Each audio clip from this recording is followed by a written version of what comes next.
नमस्कार दर्शकों, स्वागत है आप सभी का हमारे चैनल पर। स्वामी प्रसाद मौर्य जी की जो दिक्कतें हैं वो ख़त्म होने का नाम ही नहीं ले रही हैं। आए दिन कुछ ना कुछ विवाद जो है स्वामी प्रसाद मौर्य जी के साथ हो ही जाता है। पहले भी कई विवाद हुए थे। रामचरितमानस को लेकर काफ़ी विवाद हुआ और उसके बाद इनके खिलाफ एफआईआर भी हुई। एफआईआर होने के बाद ये माननीय उच्च न्यायालय गए। माननीय उच्च न्यायालय ने इनको कोई राहत नहीं दी। अब इनके खिलाफ एक और मामला सामने आ गया है जिसमें स्वामी प्रसाद मौर्य, उनकी बेटी और भी कई लोग हैं जो इस विवाद में फंस गए हैं और इस बार भी इनको न्यायालय से कोई राहत नहीं मिली है। तो स्वामी प्रसाद मौर्य जी का जो करियर रहा है वो इधर कुछ वर्षों में ज़रूरत से ज़्यादा विवादित रहा है। कभी भाजपा में थे, सपा में थे, हर जगह वो विवादित ही रहे हैं। खास करके जब से इन्होंने रामचरितमानस की प्रतियों को जलाया, उसको फाड़ा, उसके बाद से ये ज़्यादा विवाद में रहे और बीच बीच में ये हिंदुओं को लेके, सनातनियों को लेके, भगवान राम को लेके भी कई बार टिप्पणी करके ये सुर्खियों में रहे हैं। अब फिलहाल का जो मामला है, इनके खिलाफ लखनऊ की अदालत में एक मुकदमा दाखिल हुआ था जिसमें स्वामी प्रसाद मौर्य, संघमित्रा मौर्य जो इनकी पुत्री हैं, वर्तमान में बदायूं से भाजपा की सांसद भी हैं, और भी उसमें कई लोग हैं जिनके खिलाफ कोर्ट से नॉन बेलेबल वारंट इशू हो गया। हाईकोर्ट भाग के गए, हाईकोर्ट से इनको कोई राहत नहीं मिली है। तो आगे इस मामले पे चर्चा करेंगे और बताएंगे कि स्वामी प्रसाद मौर्य जी का ये कौन सा नया मामला है जिसमें इनके खिलाफ नॉन बेलेबल वारंट इशू हुआ है। तो स्वामी प्रसाद मौर्य जी के ऊपर जो ताज़ा मुकदमा दाखिल हुआ है, मुकदमा इस बात का है कि जो इनकी पुत्री हैं संघमित्रा मौर्य, जो वर्तमान में भाजपा सांसद भी हैं बदायूं से, आरोप ये है कि संघमित्रा मौर्य की जो शादी हुई, तो पहली जो शादी हुई उससे कुछ विवाद हुआ हस्बैंड से और उसके बाद दोनों लोग अलग हो गए, अलग अलग रहने लगे और अलग रहने के बाद 2016 में दीपक स्वर्णकार नाम का एक व्यक्ति है जो कि लखनऊ के सुशांत गोल्ड सिटी में रहते हैं, उनसे संपर्क हुआ और दीपक स्वर्णकार और संघमित्रा मौर्य 2016 से दोनों लोग लिव इन रिलेशन में रहने लगे। उसके बाद हुआ ये कि स्वामी प्रसाद मौर्य द्वारा और इनकी पुत्री जो संघमित्रा मौर्य हैं, उनके द्वारा ये बताया गया कि जो पहला विवाह हुआ था संघमित्रा मौर्य का, उससे जो है इनका तलाक हो गया है और वो फिलहाल दूसरी शादी करने के विचार में भी हैं। तो दीपक स्वर्णकार और संघमित्रा मौर्य का 2019 में विवाह हो गया।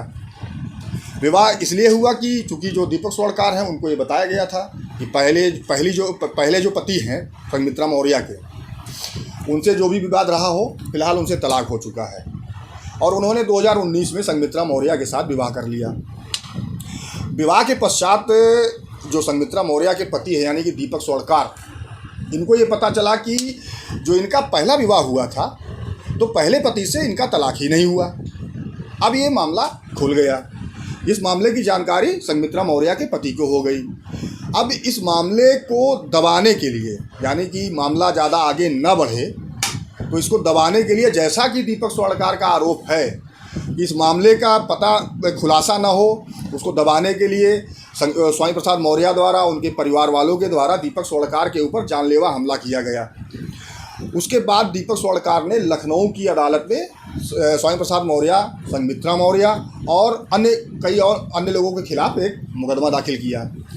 उस मुकदमे में गवाहियाँ हुई, सब कुछ हुआ, मजिस्ट्रेट के सामने पेश भी हुए। सारी बात दीपक स्वर्णकार ने अपनी कही, भाई हमारे साथ ये घटना हुई थी, इन्होंने हमसे धोखा दिया, हमको धोखा दिया, हमारे साथ जो है चीटिंग हुई है कि इन्होंने बताया कि पहले पति से तलाक हो गया था, उसके बाद मैंने दूसरी शादी की, जबकि पहले पति से तलाक हुआ ही नहीं था और इन्होंने धोखे में रखकर दूसरी शादी हमसे कर ली।